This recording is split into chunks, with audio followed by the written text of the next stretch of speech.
যুবলীগ নেত্রী লাবণ্য নিষিদ্ধ ছাত্রলীগ নেতা আমির হামজা গ্রেপ্তার। 7 মামলার ওয়ারেন্টভুক্ত আসামি যুবলীগ নেত্রী লাজলিয়া আক্তার লাবণ্য ও নিষিদ্ধ ঘোষিত ছাত্রলীগের ঢাকা কবি নজরুল সরকারি কলেজ শাখার সাংগঠনিক সম্পাদক আমির হামজাকে গ্রেপ্তার করেছে counter terrorism and transnational crime CTTC. বুধবার 8 অক্টোবর বিষয়টি নিশ্চিত করেন DMP media and public relations বিভাগের উপ-পুলিশ কমিশনার ডিসি মোহাম্মদ তালিবুর রহমান। তিনি জানান, গোপন সংবাদের ভিত্তিতে মঙ্গলবার 7 অক্টোবর দুপুরে রাজধানীর বাড্ডা ও শ্যামলী এলাকায় পৃথক অভিযান চালিয়ে তাদের গ্রেফতার করা হয়।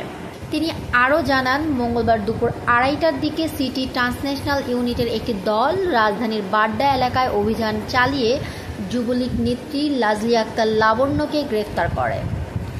গ্রেফতার লাবণ্য তার স্বামী চাকরি দেওয়ার নামে অসংখ্য যুবকের কোটি কোটি টাকা আত্মসাৎ করে প্রতারণা করেছেন বলে অভিযোগ রয়েছে।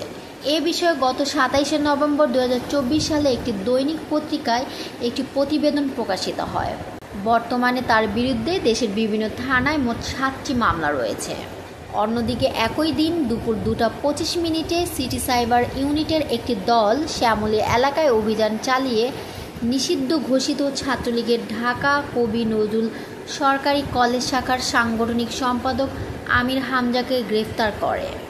ডিসি তালেব আরও জানান, আমির হামজা গত 24 সেপ্টেম্বর রাজধানীর আগারগাঁও পাসপোর্ট অফিসের সামনে নিষিদ্ধ ঘোষিত ছাত্রলীগের বিক্ষোভ মিছিলে অংশগ্রহণ করে। সেই মিছিল থেকে ফেসবুকে লাইভ সম্প্রচার করে। গ্রেফতারদের 2 জনের বিরুদ্ধে আইনগত ব্যবস্থা গ্রহণ প্রক্রিয়াধীন রয়েছে।